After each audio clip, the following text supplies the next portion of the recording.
in the life of Luke. If it's a zombie apocalypse, I'm defiantly going to buy a load of running machines and put them on full speed, then face them away from my house so the zombies fly back when they try to climb them.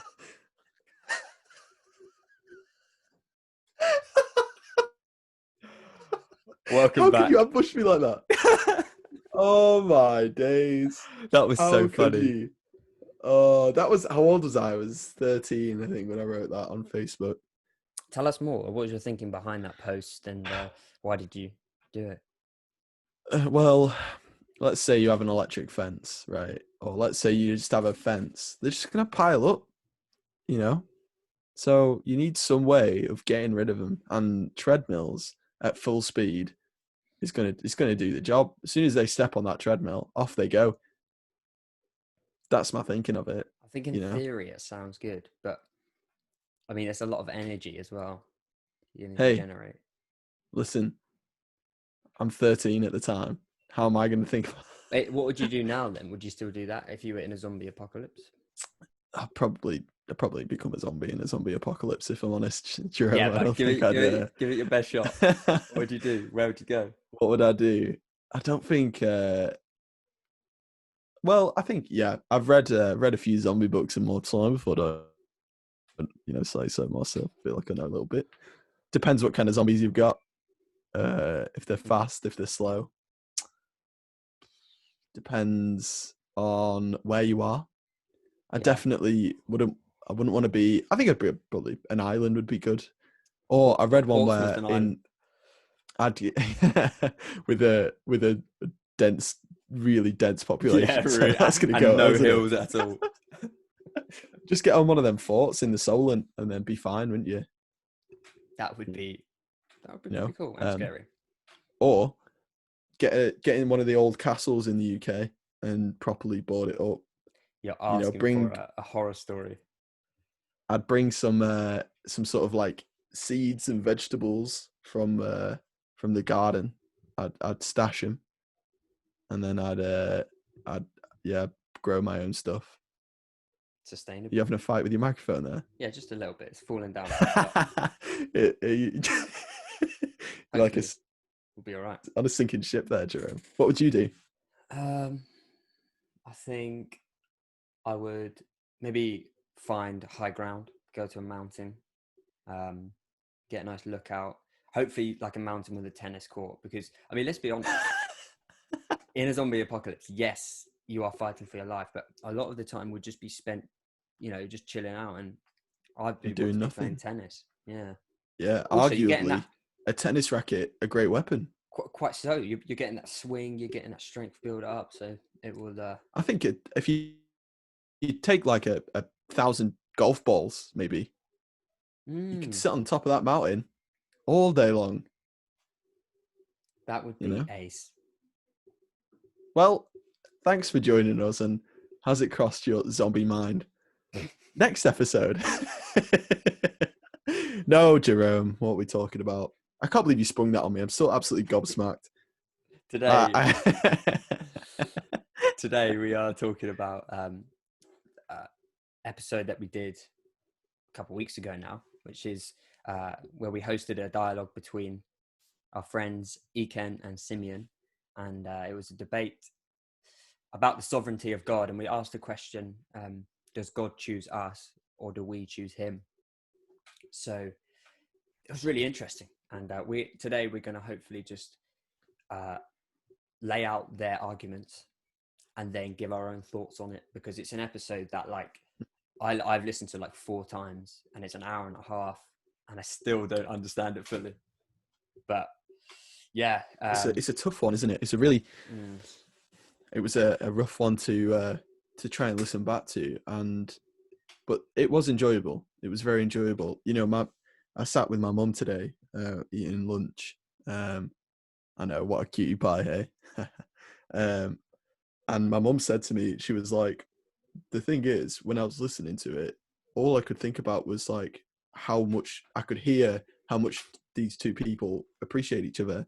There was a lot of love in the dialogue as well, and respect, and I thought that was really great, because it's such a heavy topic, and it's such an easy one to fall out about when you thinking about this sort of stuff all the time. And the fact that we could even have that happen is just really good. It's fantastic. Like, you know, I think it makes a massive difference. And that and the fact that it's a nice environment makes a difference to how you take it in, because you're not like cringing at the fight, or, you know, struggling with the opposing sides. It's not opposition, it's discussion.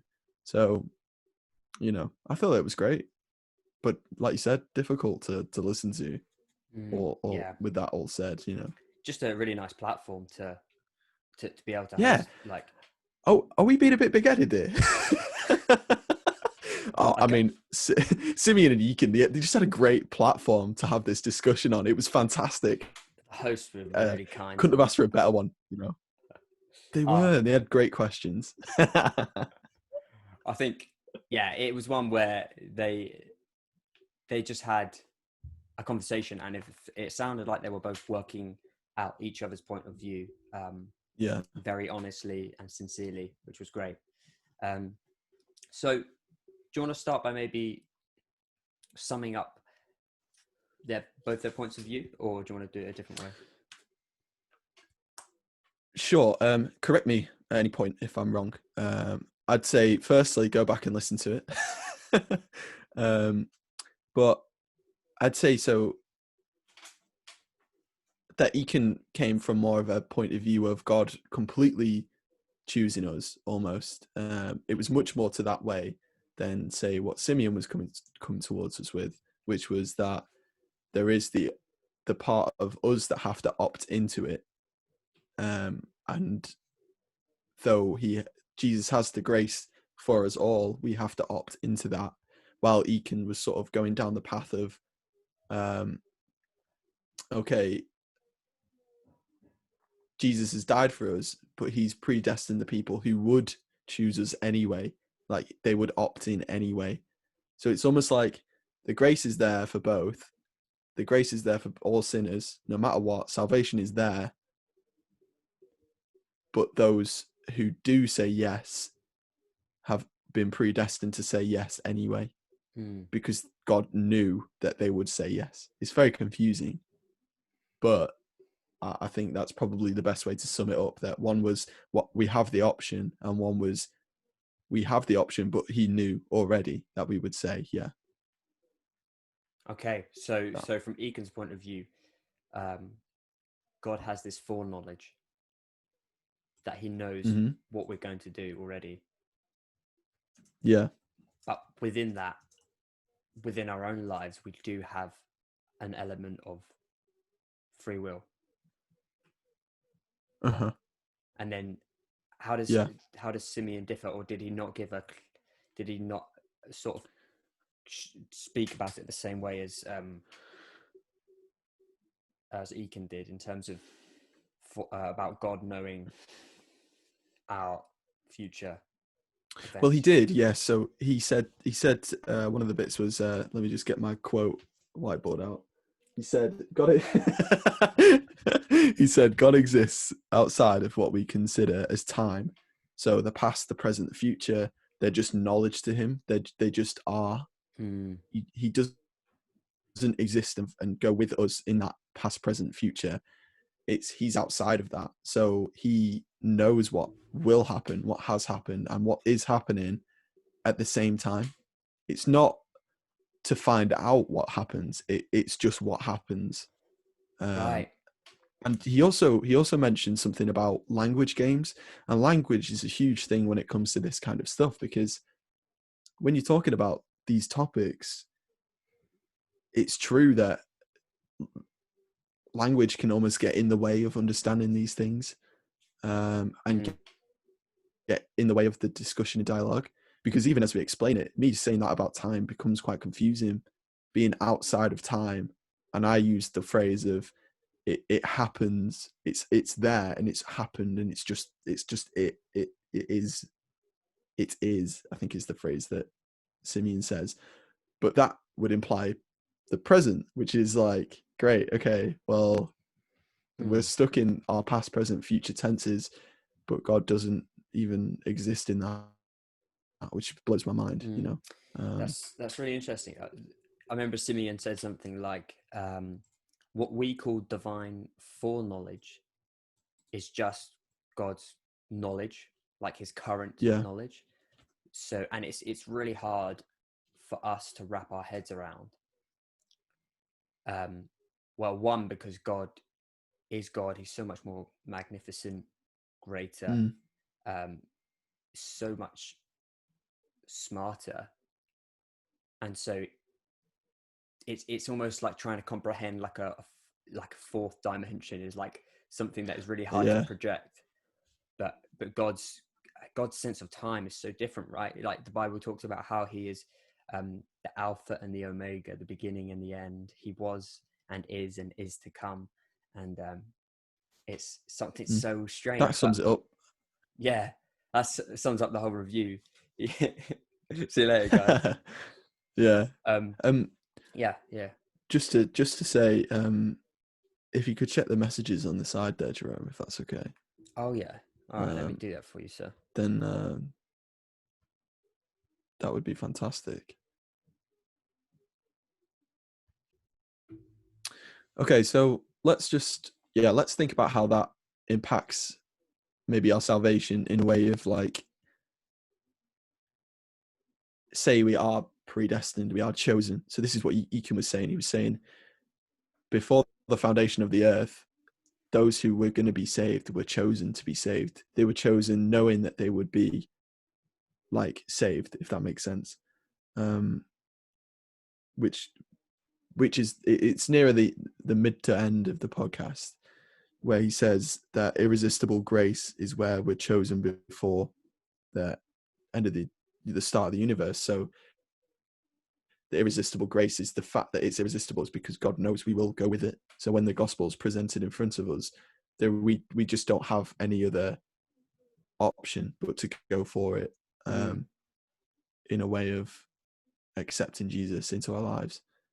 Now, I'm not entirely sure what Simeon's sort of counter argument was to that, because I know that you asked him about, or even if he didn't have a counter argument, I know you asked him about the analogy of being able to untie yourself from the mast of the boat and jump in and swim with the sharks.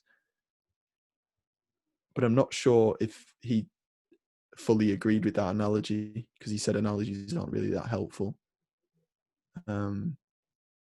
So it's a bit of a tough one, isn't it, really, in that sense? So, I mean, I'm wondering what you thought about that. What do I think about how Yi Khen explained irresistible grace that. Yeah. and how that might affect our salvation? Mm-hmm. That's a really good point. It's my point of view on this whole, like, am I a Calvinist? Am I an Arminian? Or do I like the Roman Catholic view? I'm really not sure. I really like a lot of things that are said from the different points of view. And that might sound like me giving a cop-out answer by saying, yeah, all these points of view have good answers. But I think it's more, I'm striving to get the most, biblical, gospel, God-centered view on this. And it's helpful to find out other strands of belief along with that. So when I hear about irresistible grace, the sense that God's grace is so merciful, so loving, that when we hear it, we just can't resist it. A lot of me is like compelled by that, and wants to agree with that. But Ethan said something funny, which made me think again.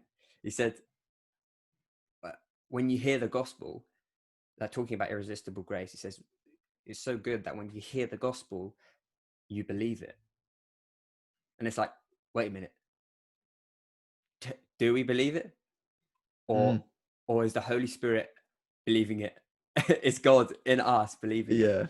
And so obviously I think where this not breaks down actually, but where this gets really interesting is where Yi Khen said, and it's probably one of my favorite parts of the podcast, he said that the Bible teaches that God predestines and that we have free will, which is an idea to us, which is like, that's not really compatible. How can God predestine things? How can he write the future and we can have a choice? One, I think there's a great sense of divine mystery, which is perfectly okay to go along with, and to still be in awe of God and not fully know everything, because we're not going to know everything. And two, what you said earlier about time and how God is not on our time frame.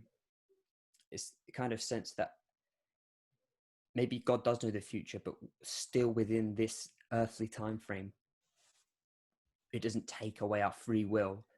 So, it's so God does know our future, but we still have the ability to choose within this life that we have on earth. And I think that might be what Yi Khen's kind of getting at, perhaps. And so in that sense, when it comes to salvation, I think that I'm willing to go with that, in that sense. Like, yeah, we do have an element of free will, and yet God does know the future. I don't know what your thoughts are on that. I think that's right. What was it? One of the points they mentioned was when Jesus died, he said, "Not my will, but yours." I think I wrote that. And I think it was Simeon that said, by giving up our true freedom is when we operate within what God wants us to do. That's where the freedom really comes in, which I think is a really good sort of, it's almost like a solution to our incompatibility problem, because then it's like, it's the will that makes us free. It's not our will. Like, it's our free will to choose God's will that makes us free. That's really good. I wrote down that part. He actually said, Simeon says, the ultimate freedom we have is doing God's will. Freedom is not simply choice. And then he gave the example of the Garden of Gethsemane, where Jesus turns to God a few days before he knows he's going to die a horrible death, and Jesus is crying, and he says to God, "Not my will, but your will be done." And that shows how our free will and God's divine will manifest themselves. We become more free by surrendering ourselves to God, and that surrender is a conscious act in and of itself, which is the human will inspired by grace that chooses to surrender to God. So yeah, just going back to that example of Jesus, he knows what's before him, because he's sentenced to death, and yet he chooses the will of the Father. And ironically, by going ahead with his death, he experiences pain, but he also experiences an everlasting freedom. And I don't know about you, Luke, but when I think about that, it's like, we'll never know the other possibility of a decision that we made. So let's say it could be as simple as, do I go to church on Sunday? And you could say yes, and you could go, and you could have a good time. But you'll never know what would happen if you didn't go. But we know that every decision has a consequence. And so by not going to church, so many different things could have happened.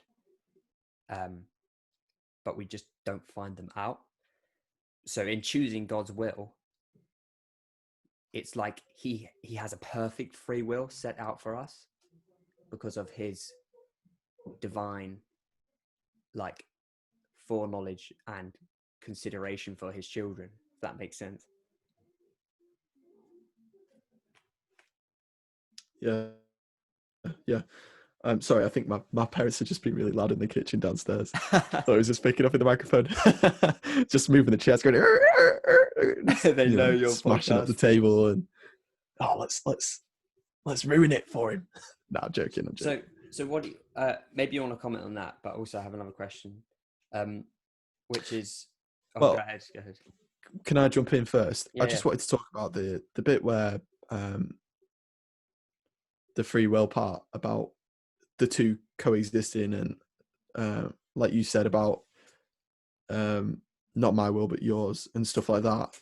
And I think the part that they both agree is that part, because I know obviously they do disagree on different points, and it gets very detailed in those points that they specifically could disagree on. But they both at the start say that you can't have one without the other, really, you know. And even in the Bible, in what I think is it the one in Corinthians? Is it Corinthians 8 or something, where I think Paul writes about the two things existing at the same time, free will and God's will, and how they both interact with each other. Okay. So yeah, I think it's absolutely fine to believe in both, but it's just which way do you lean towards more in terms of salvation is the real question. But one of the bits that he said was about not falling off the path. So the perseverance of the saints, of once you are saved, you will have the perseverance because you are truly saved, meaning that you'll never fall away from it. So you can't lose your salvation in that sense. So when you've got your salvation, you're truly saved, you will never stop persevering. That's what he said about the perseverance of the saints.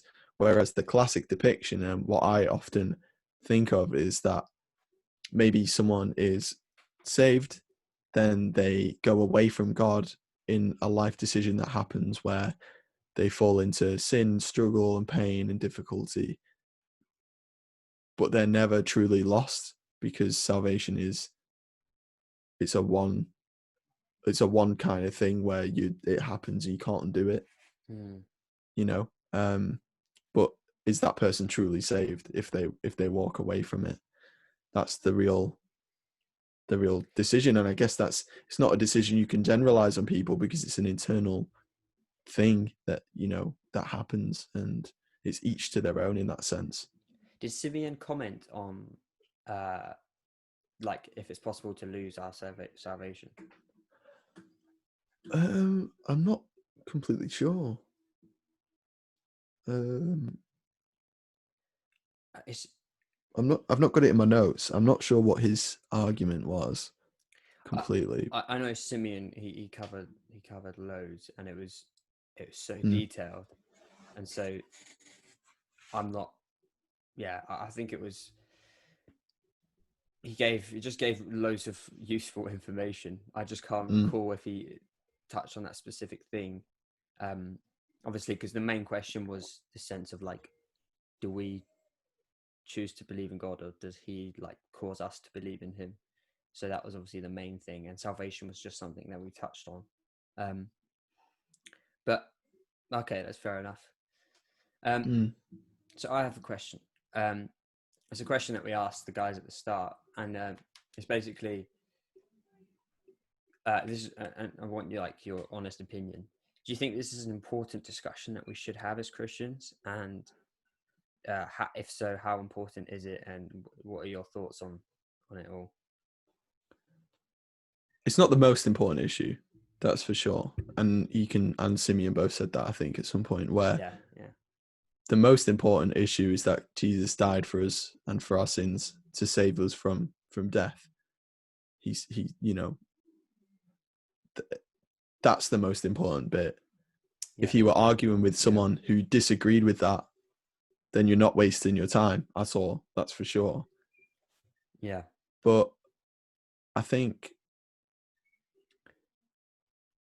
it's not something that we need to dwell on completely, but it's not a bad thing to dwell on.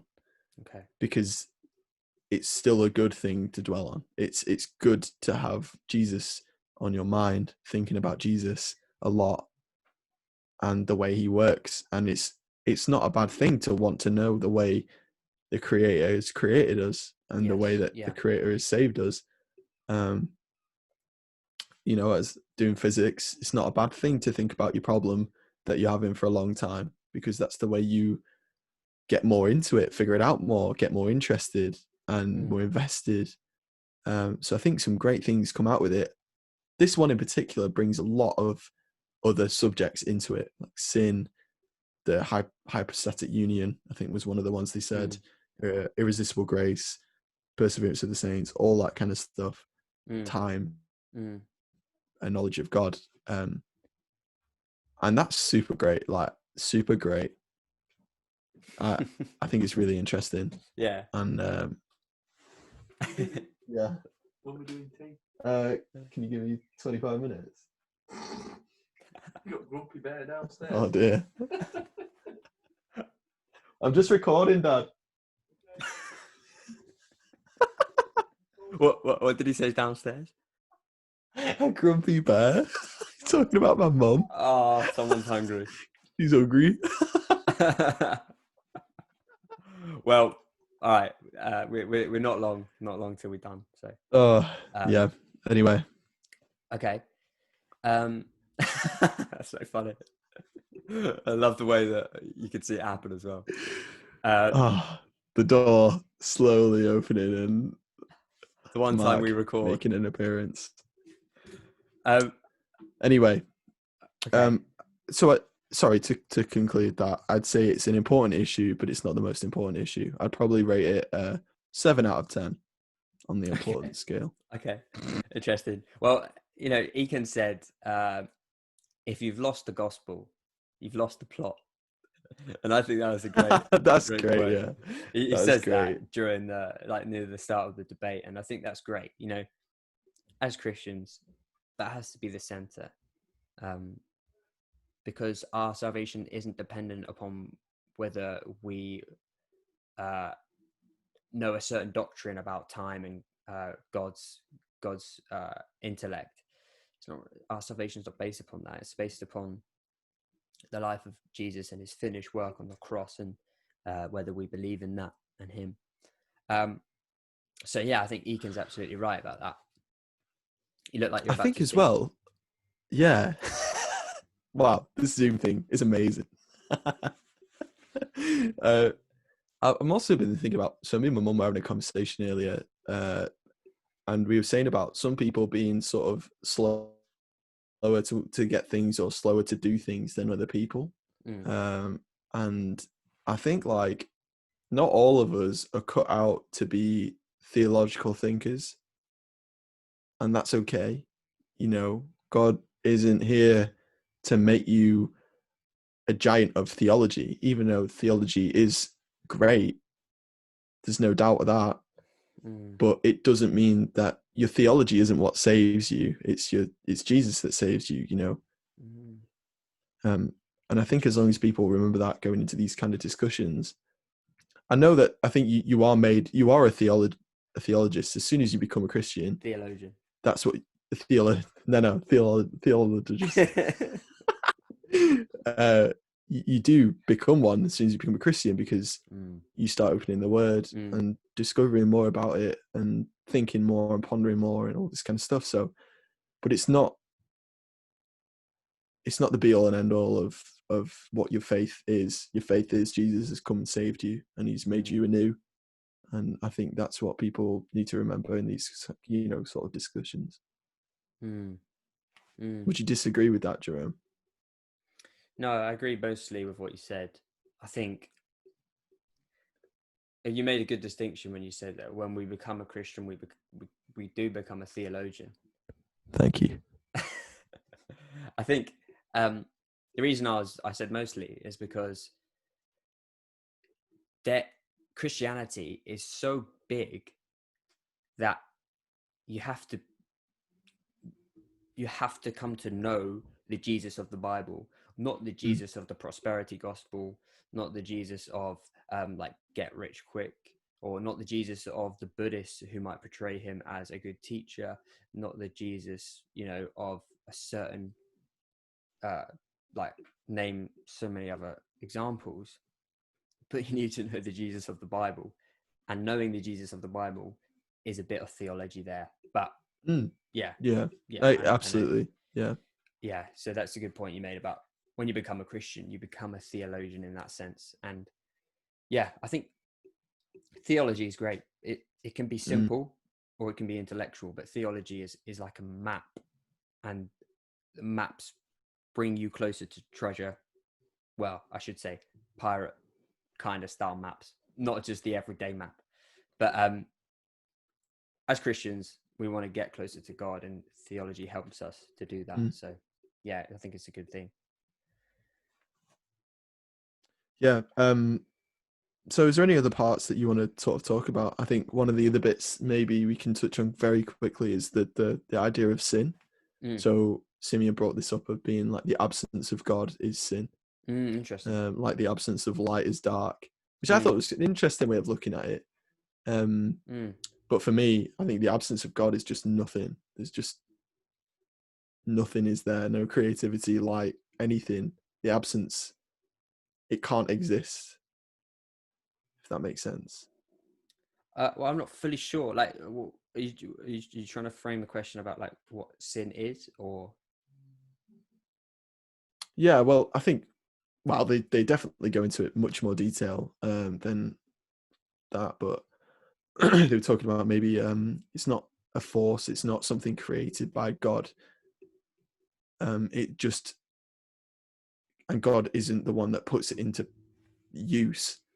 Good things can come out of bad situations, but God doesn't put you directly use sin in those situations to hurt and to destroy and all that kind of stuff.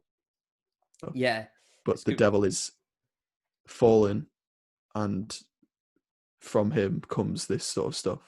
So going against God, turning away from God, and the absence of God. I guess it all falls into the same thing. But Yi Khen said something about it all, like he doesn't understand how it all ties together, and I'd have to say the same thing because it's so complicated. Interesting. Yeah, I suppose like one thing we can all agree on is that God is good, and as a result of that, evil can't come from him. So evil is this entity that is not from God, but maybe is a result of his loving free will given to us. Maybe Yi Khen mentioned some passages, and I can't remember exactly where they are, but he talks about the story of Joseph and his brothers, and he's I think it says what is it? Do you know? Genesis 49, I think. Okay, and it mentions what you meant for evil, God meant it for good. So it's and it echoes that as well in the New Testament, how like,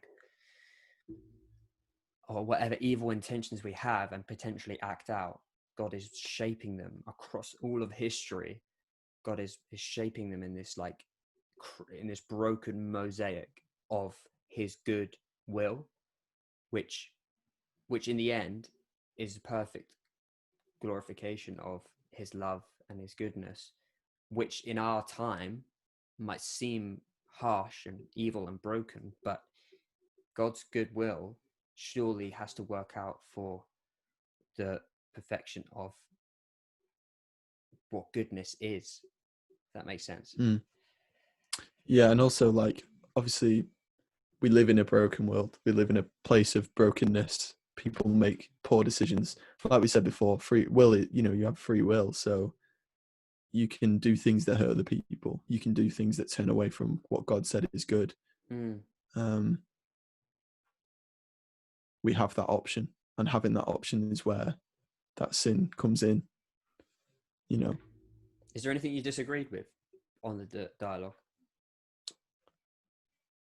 Not that I can think of on the top of my head. I mean, a lot of it was way over my head, if I'm honest. Like, it was very difficult to sort of go through bit by bit. I think I would have disagreed if one of them came in with a fully complete, like, one way is right, the other is completely wrong. Because I don't think that's the way it works. I think it's definitely two sides of the same coin, but it's just how much is on each side. But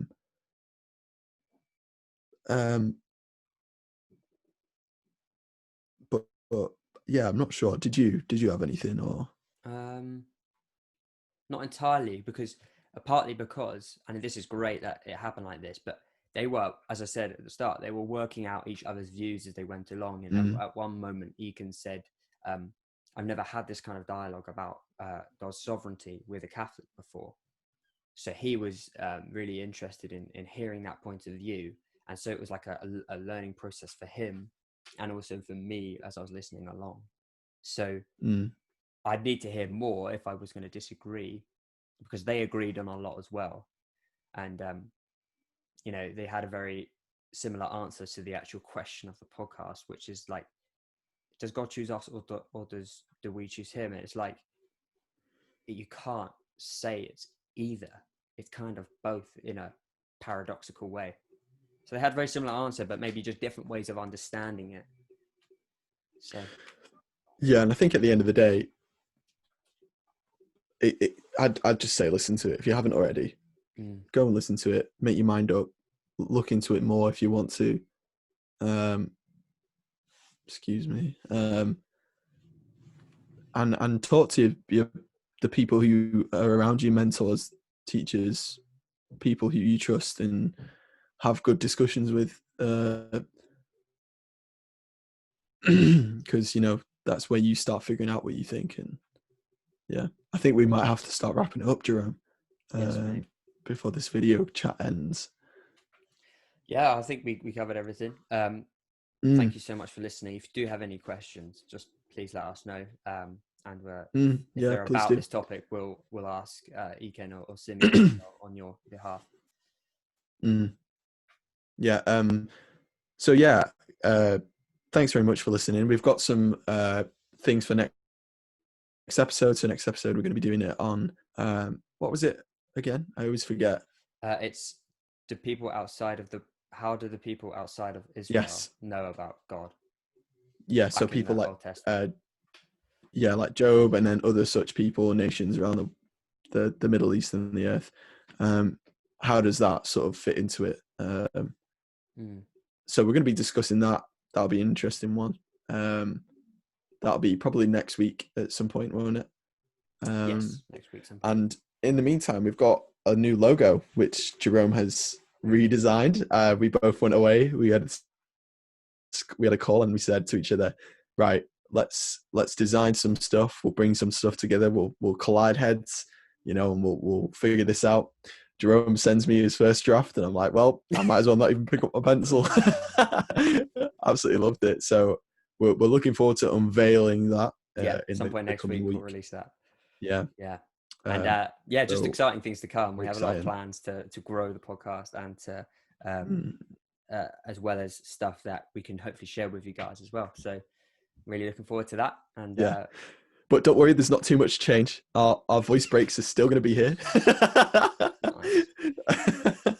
But yeah, right. All right. Well, take care, everyone. And be safe. Shalom. Legend.